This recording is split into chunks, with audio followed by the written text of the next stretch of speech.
Hello everyone and welcome to our channel Physiosaurus. आज का जो टॉपिक है वो है आपका कनकेव कन्वेक्स रूल। ठीक है, इस वीडियो में हम लोग कनकेव कन्वेक्स रूल को अच्छे से डिटेल में जानते हैं क्योंकि देखिए कनकेव कन्वेक्स रूल ना आपका बहुत छोटा सा रूल है। ठीक है, लेकिन इम्पॉर्टेंट बहुत ज़्यादा है। अगर आप बायोमैकेनिक्स पढ़ेंगे ना तो इस रूल के बिना बायोमैकेनिक्स को आप इमेजिन नहीं कर सकते हैं। ठीक है, तो कनकेव कन्वेक्स रूल कंसेप्चुअल चीज़ है। ठीक है, आसान है, बस दो रूल ही हैं इसमें, rule number 1 and rule number 2। तो एक एक करके हम लोग उन सभी के बारे में बात करते हैं। दो रूल को समझने से पहले कुछ बातों का जानना बहुत ज़रूरी है, जैसे कि कनकेव सरफेस क्या होता है और कन्वेक्स सरफेस क्या होता है। ठीक है, तो अगर मैं बात करूं, जैसे कि मान लीजिए ये एक सरफेस है। ठीक है, ठीक है, ये एक मान लीजिए एक सरफेस है। तो ये जो बल्ज्ड वाला पार्ट देख रहे हैं ना, ये जो बल्ज्ड वाला पार्ट है, इसको हम लोग कहते हैं कन्वेक्स सरफेस। ठीक है, और ये जो अंदर की तरफ ये जो धसा हुआ पार्ट देख रहे हैं ना, इसको हम लोग कहते हैं कनकेव सरफेस। ठीक है, तो आई होप कि आप लोगों को कनकेव सरफेस और कन्वेक्स सरफेस क्या होता है इसमें अब कन्फ्यूज़न नहीं होगा। जो दूसरा चीज़ जो आप लोगों को जानना बहुत ज़रूरी है वो है आपका ऑस्टियोकाइनेमेटिक मूवमेंट और ऑर्थ्रोकाइनेमेटिक मूवमेंट। ठीक है, ऑस्टियोकाइनेमेटिक मूवमेंट एंड ऑर्थ्रोकाइनेमेटिक मूवमेंट। अब इन दोनों के बारे में मैंने एक सेपरेट वीडियो ऑलरेडी डाल रखा है। ठीक है, आप लोग सबसे पहले उसको जाकर के देख के आइए, लिंक जो है आप लोगों को डिस्क्रिप्शन बॉक्स में मिल जाएगा। तो इन दोनों मूवमेंट आपको पता होगा ना कि क्या होता है ये, तो काफ़ी आसान हो जाएगा कनकेव कन्वेक्स रूल को समझना। ठीक है, तो अभी मैं एज्यूम करके चल रहा हूँ कि आप लोगों को ऑस्टियोकाइनेमेटिक और ऑर्थोकाइनेमेटिक पता है, क्योंकि अगर मैं इन दोनों के बारे में डिस्कस करूँगा तो ये अलग ही एक टॉपिक है और इसमें बहुत लंबा टाइम चला जाएगा। ठीक है, और ऑलरेडी मैंने ये डाल रखा है, तो इस वीडियो में इस बारे में चर्चा नहीं करेंगे। ठीक है, तो अब मैं बात कर रहा हूँ कनकेव कन्वेक्स रूल का, रूल नंबर 1। ठीक है, तो रूल नंबर 1 आपका ये कहता है, ऐसा कोई ऑर्डर में नहीं है कि रूल नंबर 1 और रूल नंबर 2, बस ये मैंने लिख दिया। ठीक है, अब रूल नंबर 1 आपका ये कहता है कि when ever concave surface moves on convex surface, okay, moves on convex surface, then what happens is the gliding and rolling is in the same direction of angular movement। ठीक है, of angular movement. इसको समझते हैं कि इसका मतलब क्या हुआ। ठीक है, इसका मतलब ये हुआ, जैसे कि देखिए कोई भी जॉइंट आपके बॉडी में फॉर्मेशन होता है, किसी भी जॉइंट को आप ले लीजिए, तो उनमें दो या दो से ज़्यादा बोन्स का वहाँ पे आर्टिकुलेशन होता है। ठीक है, अब यहाँ पे एज एन एग्जांपल मैं अगर एल्बो जॉइंट की बात करूँ, तो एल्बो जॉइंट में किस किस बोन का आर्टिकुलेशन है आपका, एक ह्यूमरस का आर्टिकुलेशन है, एक रेडियस का आर्टिकुलेशन है, एक अल्ना का आर्टिकुलेशन है। ठीक है, तो वहाँ पे इन्हीं तीनों बोन का आर्टिकुलेशन है। ठीक है, और जो जॉइंट जो आपका बन रहा है वो ह्यूमरो रेडियल है, ह्यूमरो अल्नर है, फिर और भी हैं उसमें। ठीक है, रेडियो अल्नर भी है, superior radio ulnar, inferior radio ulnar. ठीक है, तो अभी मैं बात कर रहा हूँ कोई एक जॉइंट का, जैसे कि मान लीजिए ह्यूमरो रेडियल ही ले लें या ह्यूमरो अल्नर ही ले लें।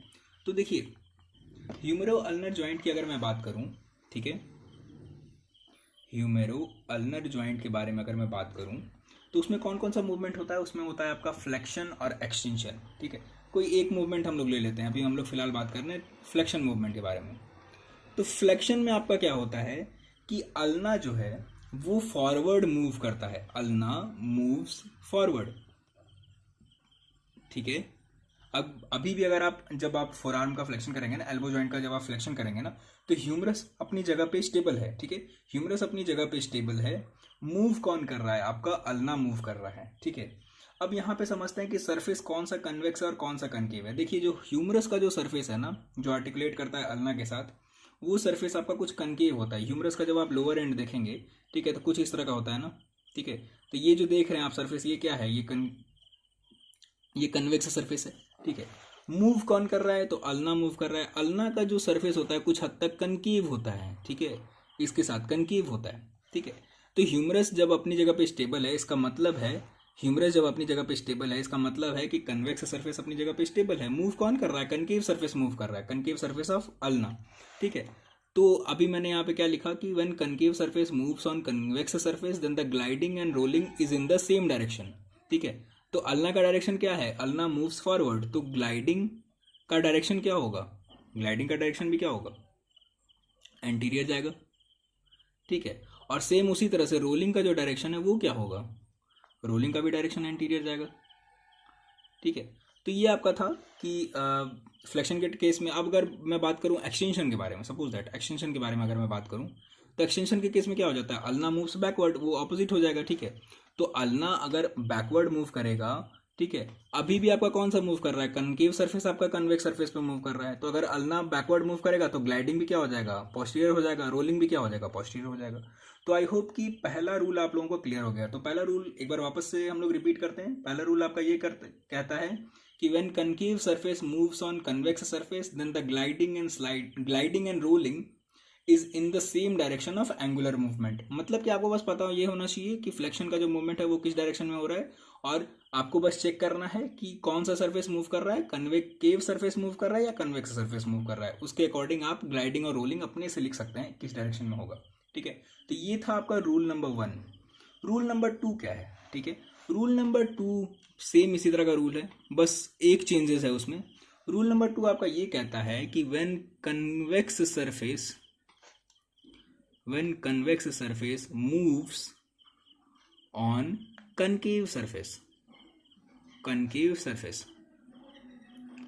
then gliding is in opposite direction but the rolling will be in the same direction। ठीक है, but rolling is in the same direction। ठीक है, ये रूल नंबर 2 हुआ। अब अगर मैं इसका एग्जांपल की बात करूं तो यहाँ पे एग्जांपल मैं लूंगा ग्लेनोह्यूमरल जॉइंट को। ठीक है, क्यों लूंगा वो आपको आगे समझ में आएगा। ठीक है, अब हम लोग क्या ले रहे हैं एग्जांपल में, मैं बात कर रहा हूँ ग्लेनोह्यूमरल जॉइंट के बारे में। ग्लेनोह्यूमरल जॉइंट को मैंने शॉर्ट फॉर्म में GHJ लिखा है। आई होप कि आप लोगों को समझने में कोई प्रॉब्लम ना हो। अब देखिए कनकेव सरफेस और कन्वेक्स सरफेस की हम लोग बात करते हैं। ठीक है, तो ग्लेनोह्यूमरल जॉइंट जो है वो आपका 2 बोन का आर्टिकुलेशन से बनता है। किस किस बोन का, एक है आपका स्कैपुला का, ठीक है, एक है आपका ह्यूमरस का। ठीक है, अब अगर मैं इसको और भी ज़्यादा अप्रोप्रिएट तरीके से बोलूँ तो स्कैपुला में कौन सा आर्टिकुलेट करता है, आपका ग्लेनॉइड कैविटी आर्टिकुलेट करता है। ह्यूमरस का कौन सा पार्ट आर्टिकुलेट करता है, तो ह्यूमरस का हेड आर्टिकुलेट करता है। ठीक है, अब थोड़ा डायग्राम से हम लोग समझते हैं। जो आपका ग्लेनॉइड कैविटी होता है कुछ इस तरह का होता है। ठीक है, और यहाँ पे आपका ह्यूमरस का हेड ऐसे करके जाकर के फंसा होता है। ठीक है, कुछ इसी तरह का होता है ना। तो देखिए मैंने आपको कहा था ना कि जो उभरा हुआ आउटर बल्ज्ड जो पार्ट रहता है वो होता है आपका कन्वेक्स। ठीक है, और ये जो धसा हुआ है वो है आपका क्या, कनकेव। ठीक है, अब आप ग्लेनोह्यूमरल जॉइंट में आप फ्लेक्शन कर रहे हैं। ठीक है, कोई भी आप मूवमेंट ले लीजिए, फ्लेक्शन ले लीजिए, एक्सटेंशन ले लीजिए। ठीक है, कोई भी आप मूवमेंट कर रहे हैं, स्कैपुला अपने जगह पे फिक्स्ड है। मूव कौन कर रहा है, ह्यूमरस मूव कर रहा है। ठीक है, ह्यूमरस मूव कर रहा है। तो ह्यूमरस अगर मूव कर रहा है तो इसका क्या मतलब है कि कन्वेक्स सरफेस मूव कर रहा है। ठीक है, कन्वेक्स सरफेस मूव कर रहा है, कनकेव सरफेस इज स्टेबल। ठीक है, ये सारे मैं ओपन चेन की बात कर रहा हूँ। ठीक है, यहाँ पे क्लोज चेन का मैं एग्जांपल नहीं लिया है। ठीक है, मैंने एग्जांपल नहीं ले रखा है, यहाँ पे सारे मैं ओपन चेन की बात कर रहा हूँ। ठीक है, तो इसलिए कंफ्यूज नहीं होना, ओपन चेन और क्लोज चेन का मूवमेंट अलग अलग होता है।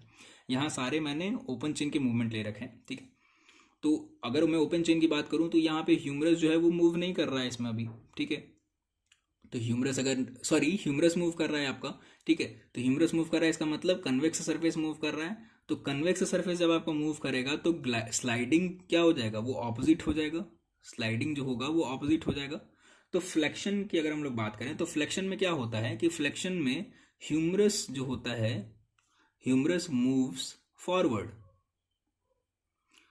ठीक है, तो फ्लेक्शन में क्या होता है, ह्यूमरस फॉरवर्ड की तरफ मूव कर रहा है। ठीक है, तो स्लाइडिंग क्या होगा, उसके ऑपोजिट हो जाएगा। तो स्लाइडिंग क्या होगा, बैकवर्ड मूवमेंट होगा उसका। स्लाइडिंग जो होगा वो बैकवर्ड डायरेक्शन में होगा। इसको हम लोग और अच्छे से क्या लिख सकते हैं, पोस्टीरियर डायरेक्शन में लिख सकते हैं। ठीक है, और जो रोलिंग होगा, रोलिंग में मैंने लिखा था ना कि रोलिंग वो सेम डायरेक्शन में ही होगा, चाहे वो कनकेव मूव करे चाहे वो कन्वेक्स मूव करे। तो रोलिंग क्या हो जाएगा, फॉरवर्ड ही, यानी कि एंटीरियर ही मूव करेगा। ठीक है, तो अगर मैं दोनों का कंक्लूजन निकालूं, दोनों रूल का कंक्लूजन निकालूं, ठीक है, तो कनकेव ओवर कन्वेक्स एक जगह पे लिख रहा हूं मैंने, यहाँ पे एक जगह मैंने कनकेव ओवर कन्वेक्स लिखा है और एक जगह पे मैं लिख रहा हूँ कन्वेक्स ओवर कनकेव। ठीक है, तो ग्लाइडिंग क्या होगा, कन्वेक्स आपका कनकेव पर मूव कर रहा है तो ग्लाइडिंग क्या होगा, ऑपोजिट बट रोलिंग जो होगा वो क्या होगा, सेम होगा, ठीक है। और जब कनकेव मूव कर रहा है कन्वेक्स पे, तो स्लाइडिंग या ग्लाइडिंग ये दोनों किस डायरेक्शन में होगा, सेम डायरेक्शन में, ठीक है। रोलिंग भी हो जाएगा आपका सेम डायरेक्शन में, ठीक है। तो यही था आपका कनकेव कन्वेक्स रूल। तो आई होप कि आप लोगों को कनकेव कन्वेक्स रूल बिल्कुल अच्छे से समझ आ गया होगा। इसके अलावा भी अगर आप लोगों को कोई डाउट है तो प्लीज़ आप लोग मुझे कमेंट सेक्शन में बताइए। और यहाँ पे मैंने एक टर्म यूज़ किया है आप लोगों को सामने, ओपन चेन मूवमेंट और क्लोज चेन मूवमेंट, ठीक है। ओपन चेन मूवमेंट और क्लोज चेन मूवमेंट के बारे में हम लोग आने वाले कुछ वीडियोज़ में बात करेंगे, ठीक है, क्योंकि ये फिर एक सेपरेट टॉपिक ही है, ठीक है। तो इसके लेके कंफ्यूज नहीं होना है। सो फिलहाल इस वीडियो में इतना ही। Thank you so much for watching this video.